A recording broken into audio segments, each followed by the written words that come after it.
अस्सलाम वालेकुम एवरीवन। तज्ज़ियात में खुशामदीद।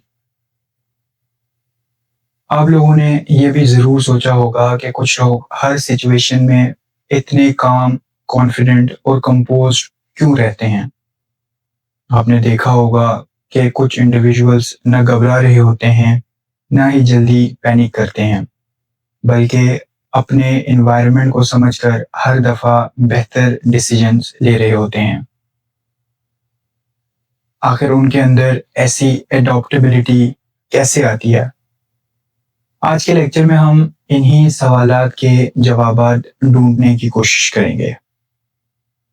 इब्राहिम मैज़लो ने इसका जवाब निहायत ही सिंपल तरीके से देने की कोशिश की है। उन्होंने कहा कि इंसान की ज़िंदगी सिर्फ 5 ज़रूरतों के गिर्द घूमती है और अगर इनमें से कोई एक ज़रूरत भी पूरी ना हो, तो इंसान की ज़िंदगी से मोटिवेशन और ग्रोथ हमेशा के लिए ख़त्म हो सकती है। इससे पहले के लेक्चर्स में हम क्लासिकल अप्रोच और ह्यूमन रिलेशंस अप्रोच डिटेल में पढ़ चुके हैं। क्लासिकल अप्रोच का फोकस प्रोडक्टिविटी और एफिशिएंसी पर था, जबकि ह्यूमन रिलेशंस अप्रोच ने एम्प्लॉइज की सोशल और इमोशनल नीड्स को अहमियत देने पर जोर दिया था। During the mid of the 20th century, Abraham Maslow ने बिहेवियरल अप्रोच की बुनियाद रखी। बिहेवियरल अप्रोच के प्रोपोनेंट्स, जिनमें मैज़लो के अलावा मैकग्रेगर भी शामिल थे, उनका कहना है कि इंसानी मोटिवेशन और बिहेवियर दोनों सेल्फ और ऑर्गेनाइजेशनल ग्रोथ के लिए निहायत ही ज़रूरी हैं। यानी इनका प्राइमरी फोकस ह्यूमन मोटिवेशन और बिहेवियर पर है। अब इब्राहिम मैज़लो ने एक कदम आगे बढ़ाते हुए कहा कि एक आम इंसान के अंदर बिल्कुल फ्लॉलेस बिहेवियर कैसे आ सकता है, जिसमें एनवायरनमेंट के हिसाब से एडेप्टेबिलिटी भी हो, उसके अंदर घबराहट भी ना हो, उसकी सिचुएशनल अवेयरनेस भी ज़्यादा हो और अपने एनवायरनमेंट को देखकर एक कॉन्फिडेंट और इन्फॉर्म्ड डिसीजन मेकिंग भी करता हो। वैसे तो बहुत कम ही लोगों में ये सब क्वालिटीज़ होती हैं, लेकिन इसके कुछ प्री रेक्विजिट्स हैं जिन्हें इब्राहिम मैज़लो ने हायरार्की ऑफ नीड का नाम दिया है। इब्राहिम मैज़लो के मुताबिक इंसान की ज़रूरतें एक पिरामिड की तरह होती हैं। पिरामिड का आप लोगों को पता ही होगा, इसका शेप मैंने यहाँ डिस्प्ले भी कर दिया है। और इस पिरामिड को देखकर आप लोगों को आइडिया हो गया होगा कि इंसान की तमाम ज़रूरतें एक ही लेवल पर नहीं होती, बल्कि they are one on top of the other. It means कि हर एक ज़रूरत को पूरा करने के लिए पिछली ज़रूरत का कंप्लीट होना is very important. It is like a ladder, यानी ये एक सीढ़ी की तरह काम करती है। मतलब ये कि initially you have to cross the first step in order to move on to the second one. I hope इन तमाम स्टेप्स की अहमियत का आप लोगों को अंदाज़ा हो गया होगा। So if we start looking at this pyramid, the first level is the physiological needs. ये इंसान की सबसे बेसिक और फंडामेंटल नीड्स होती हैं। It includes our food, water, air, sleep and clothing. Right? Obviously, जब तक ये बुनियादी ज़रूरतें पूरी ना हों, इंसान एक सर्वाइवल मोड में ही घूमता रहता है। एक मिनट के लिए आप खुद ही सोचें, अगर आपको भूख लगी हो या प्यास लग रही हो या फॉर इंस्टेंस आपकी नींद पूरी ना हुई हो, तो फिर आप किसी भी चीज़ पर फोकस नहीं कर पाते। It becomes very difficult to focus. बल्कि मेरे ख्याल से it is next to impossible कि आप किसी और चीज़ के बारे में उस टाइम पे सोच सकें। सो यहाँ मैस्लो के मुताबिक जब तक आपकी बेसिक नीड्स पूरी नहीं होती, आप लाइफ के किसी भी स्टेज पर अपने हायर गोल्स की तरफ नहीं जा सकते। So this is the first level of human need. And the second level is safety and security. यानी जब बुनियादी ज़रूरतें पूरी हो जाएं तो इंसान अपनी हिफाजत और सिक्योरिटी की फ़िक्र करता है। What this really means is कि उस शख्स के पास एक अच्छा सा घर हो जो उसे फिजिकल सिक्योरिटी प्रोवाइड करे, and he must also have a stable job जो उसे एक फाइनेंशियल सिक्योरिटी भी प्रोवाइड करता हो। क्योंकि अब हम लेवल 1 से मूव होकर लेवल 2 पर आ गए हैं, यहाँ इंसान की ज़रूरतें थोड़ी सी ऑब्वियसली बढ़ जाती हैं।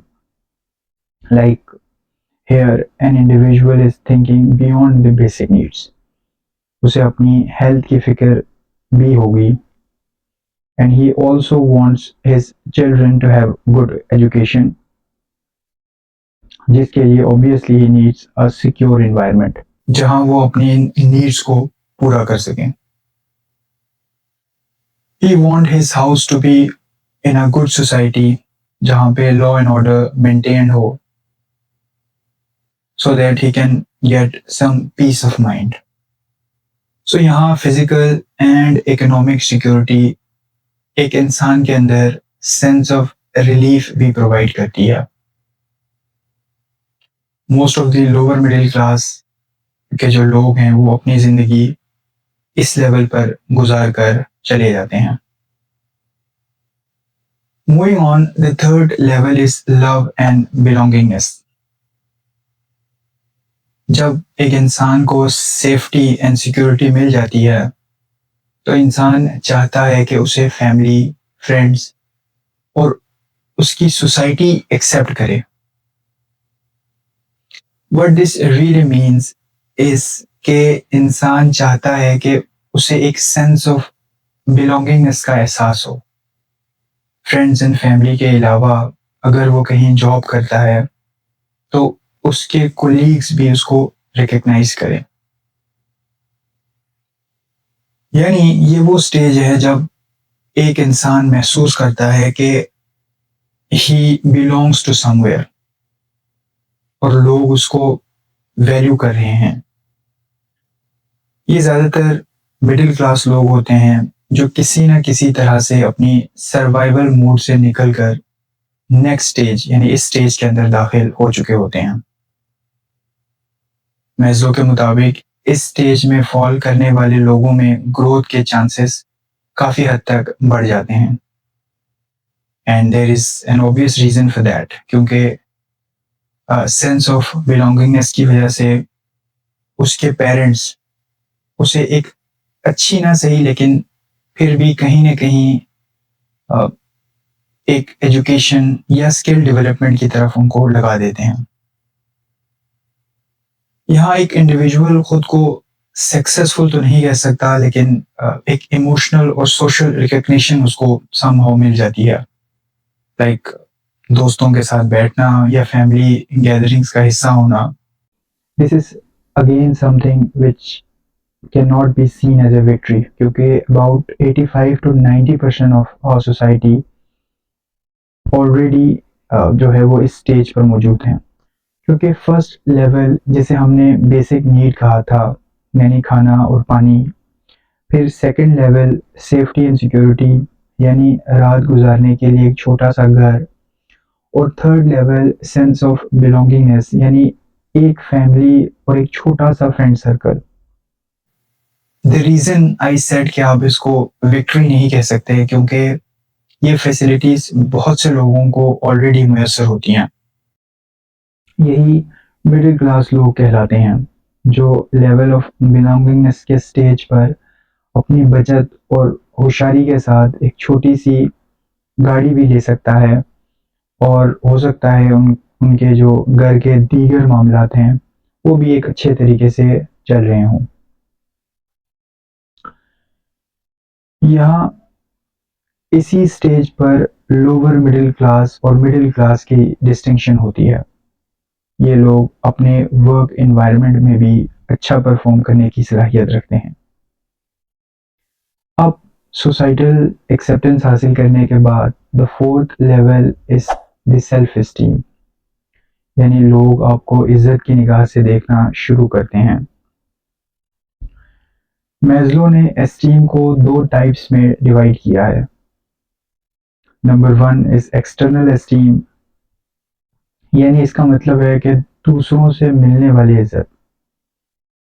यहाँ एक इंडिविजुअल चाहता है कि सोसाइटी उसे इज्जत की निगाह से देखे, लोग उसे अहमियत दें और उसे उसके काम, स्किल या काबिलियत की वजह से अप्रिशिएट करें। दूसरी टाइप है इंटरनल एस्टीम, जिसे सेल्फ एस्टीम भी कहा जाता है। मैस्लो का ख्याल है कि एक्सटर्नल एस्टीम से ज़्यादा सेल्फ एस्टीम परमानेंट और इम्पोर्टेंट होती है। इसका मतलब यह है कि आप खुद को किस नज़र से देखते हैं और अपनी काबिलियत पर आपको कितना यकीन है। जब आपकी सेल्फ एस्टीम मजबूत होती है तो आपके अंदर कॉन्फिडेंस, इंडिपेंडेंस और कॉम्पिटेंस भी आ जाती है। आप अपने फैसले ज़्यादा एतमाद के साथ करना शुरू करते हैं और अपनी कैपेबिलिटीज़ पर ज़्यादा भरोसा भी करते हैं। इसलिए मैस्लो के मुताबिक सेल्फ एस्टीम ही एक मजबूत पर्सनैलिटी की बुनियाद बनती है। अक्सर ये लोग अपर मिडिल क्लास से ताल्लुक़ रखते हैं। इनकी लाइफस्टाइल भी काफ़ी अच्छी होती है और इनको फाइनेंशियल सिक्योरिटी की भी बहुत ज़्यादा परेशानी नहीं होती। अच्छे डॉक्टर्स, इंजीनियर्स, कंप्यूटर प्रोफेशनल्स, इसी तरह कामयाब बिजनेसमैन और दीगर हाईली प्रोफेशनल इंडिविजुअल्स, इन तमाम लोगों की एस्टीम नीड्स काफ़ी हद तक पूरी हुई होती हैं। इन्हें एक्सटर्नल रिकग्निशन भी मिल रही होती है, जिसकी वजह से ये अपने आप को काबिल और कामयाब महसूस करते हैं और इसीलिए ये अपनी एनर्जी सिर्फ बुनियादी ज़रूरतों पर नहीं बल्कि अपनी ग्रोथ, परफॉर्मेंस और अचीवमेंट पर भी लगाते हैं और अपने आप को बेहतर से बेहतर बनाने के लिए हमेशा मेहनत कर रहे होते हैं। And finally, the last level of Maslow's hierarchy of need is self-actualization. ये वो लेवल है जहाँ इंसान की बुनियादी ज़रूरतें इंक्लूडिंग सेफ्टी, बिलोंगिंगनेस और एस्टीम नीड्स पूरी हो चुकी होती हैं। अब उसका फोकस सिर्फ ज़िंदगी गुजारने पर नहीं बल्कि अपनी फुल पोटेंशियल को अचीव करने पर होता है, चाहे वो जिस फील्ड में भी हो। He works for his absolute potential to flourish. इस लेवल पर इंसान अपने आप का बेस्ट वर्जन बनने की भरपूर कोशिश करता है। वो अपनी एबिलिटी, टैलेंट और क्रिएटिविटी को पूरी तरह से इस्तेमाल करता है, क्योंकि ऑब्वियसली उसकी ज़िंदगी की तमाम आसाइशें, इमोशनल और सोशल नीड्स सब पूरी हो चुकी होती हैं। लिहाजा शोहरत, पैसा या कोई और दुनियावी चीज़ उसके लिए कोई मानी नहीं रखती। इस लेवल में वो तमाम मिलियनियर्स या बिलियनियर्स, साइंटिस्ट, प्रोफेसर्स, एथलीट्स या वो सेलिब्रिटीज़ शामिल होते हैं जिन्होंने हर तरह का खौफ, डर और ऑब्स्टेकल्स को पीछे छोड़कर एक अनएंडिंग और अनरिस्ट्रिक्टेड वर्ल्ड में अपना कदम रखा होता है। अब आप खुद ही सोचें, एक सेल्फ एक्चुअलाइजेशन के लेवल पर पहुंचे हुए शख्स को किसी भी और चीज़ की ज़रूरत नहीं होती। फॉर एग्ज़ाम्पल, अगर हम पाकिस्तान में आतिफ असलम की एग्ज़ाम्पल लें, तो he is very successful singer, so he does not need to worry about roti, kapda, ghar या इवन उसे रिश्तेदारों और दोस्तों से भी बिलोंगिंगनेस की ज़रूरत नहीं होती, बल्कि he also crossed the esteem needs, लिहाजा उसे कॉन्फिडेंस और एक्सेप्टेंस की भी फिक्र नहीं होती, बल्कि वो अपनी पोटेंशियल को मज़ीद निखारने, अपनी आर्ट और स्किल को बेहतर बनाने और अपनी ज़िंदगी में एक लेगेसी छोड़कर जाने की कोशिश में लगा रहता है। और यही वो लोग हैं जो अपने आप को सक्सेसफुल तस्वुर करते हैं। वो अपने आप को काम, कॉन्फिडेंट और कंपोज महसूस करते हैं। And obviously this is the stage where people become an important part of the society, यानी लोग उन पर डिपेंड कर रहे होते हैं इन सम वे और द अदर। हमारी इंडो पाक सोसाइटी के सिर्फ 4 to 5% लोग ही सेल्फ एक्चुअलाइजेशन के लेवल तक पहुंच पाते हैं। यानी असल बात यह है कि how quickly one can climb the ladder. अगर आप before the age of 40 level 3 या इवन लेवल 4 पर पहुंच जाते हैं, then you are most likely to grow ahead compare to those जो इस एज में पहुंचकर भी लोनलीनेस, रिजेक्शन या आइसोलेशन का शिकार होते हैं। अगर हम पब्लिक एडमिनिस्ट्रेशन के पर्सपेक्टिव से देखें तो एक अच्छे मैनेजर को चाहिए कि वो हर एम्प्लॉय की नीड्स को समझकर उसे मोटिवेट रखें, ताकि वो भी इस लैडर को जल्दी से जल्दी क्लाइम कर सकें। सो क्लोजिंग दिस, हम सबको भी चाहिए कि हम अपनी ज़िंदगी में जल्दी सेल्फ एक्चुअलाइजेशन के लेवल पर पहुंच जाएं, so that we can capitalize on our skills. In the next video, we will discuss McGregor theory and इस theories के chapter को हम wind up भी next video में करेंगे. Till then, Allah Hafiz.